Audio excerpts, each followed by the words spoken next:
Well, Darren Bartlett is a man who has come out of the shadows and into the lights of BBC TV studios. Songs of Praise, a popular TV show. You may have seen him there. My goodness, Royal Albert Hall. We're so blessed to have him here. Darren, come on in here. And for those who love jolly old, we better get this sorted out because you're actually from a town called Wimborne. That's right, Wimborne in Dorset, right on the coast, south of England. But you are a music director at a Salvation Army in Boscombe, which is in Bournemouth, again in the south of England. Not too far to drive from home? No, about 20 minutes. It's amazing. We are going to be talking about a wonderful concert you're going to be doing in 3 locations, actually. Friday night in Barrie, Saturday night in Port Hope, Sunday afternoon in Guelph. We have all that information on our website. We'll be telling more about it. But I thought, how did you do this already? You've already got the CD of the event, and it hasn't happened. Well, I've already been here several times before. I came out in the summer to record this album in time for Christmas. So you really started Christmas early. Yeah. The words of your song were very heartrending, and they reflect a difficult journey. Mm-hmm. Take us back to when you were 8. Yeah, a very difficult time. Not an uncommon story. I'm sure many of your viewers can relate to the story that I'm going to tell. When I was 8 years old, I still remember it vividly, although some of the events may not be true, but in my mind this is how it happened. I awoke on a normal school day to hear my father sobbing downstairs.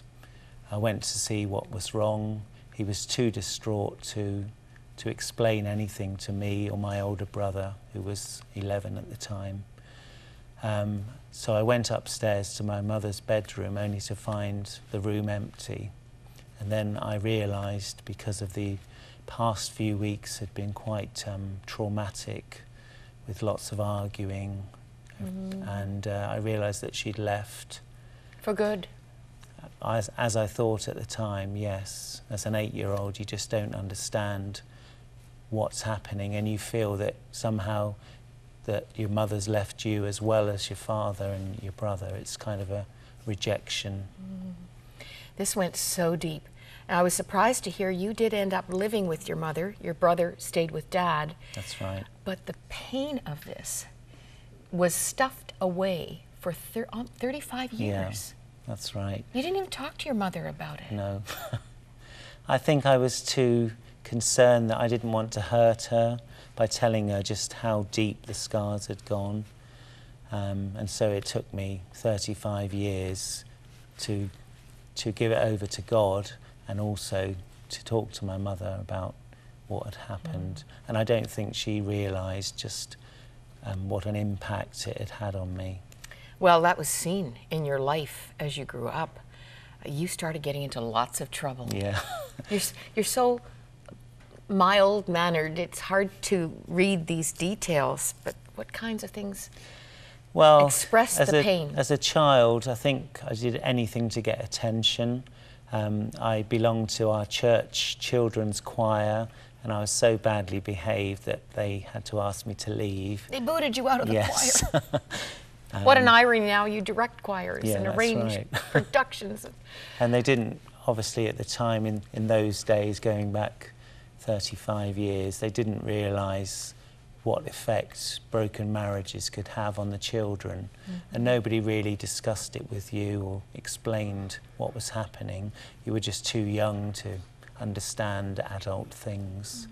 So it's like this wounded animal just flailing about. And I got into lots of fights at school, and I can't remember a day that didn't go by when a fight broke out, and it was all because of this pent-up anger and angst inside of me.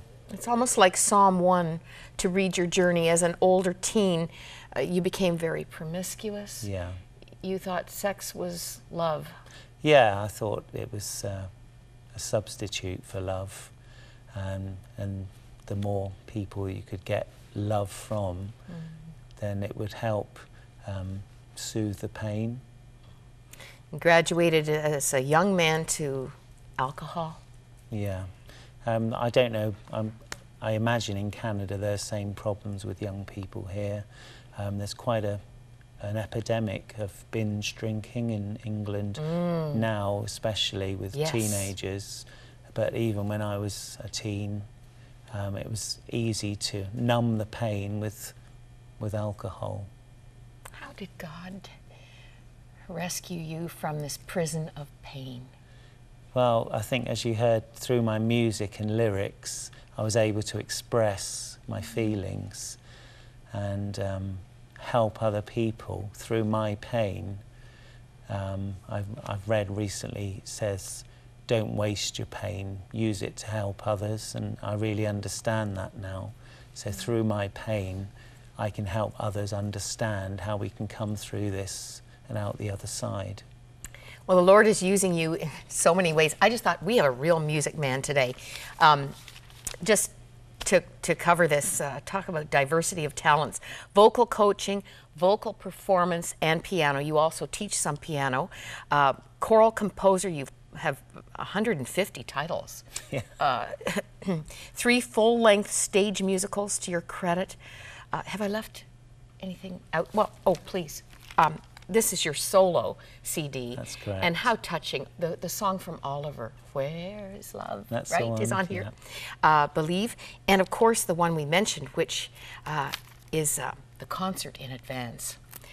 Where are these available, Darren? These are available from 2 websites. My own website for my solo album, which I think you have details here at the studio, and the North York Temple Band's website. Again, we'll give you all details where you can buy the CDs and also come and see the tour. All right, let's bring up the page. Are you looking for a wonderful Christmas experience this weekend? Here is where you will find Darren and the North York Temple Band, Oh Holy Night. It'll be in Barrie tomorrow night at 7:30, Port Hope United Church 7:30 on Saturday night, and Sunday afternoon at the Citadel in Guelph. So I'm sure some of you are a little envious, but you can log on to our website and find out how to get the recording.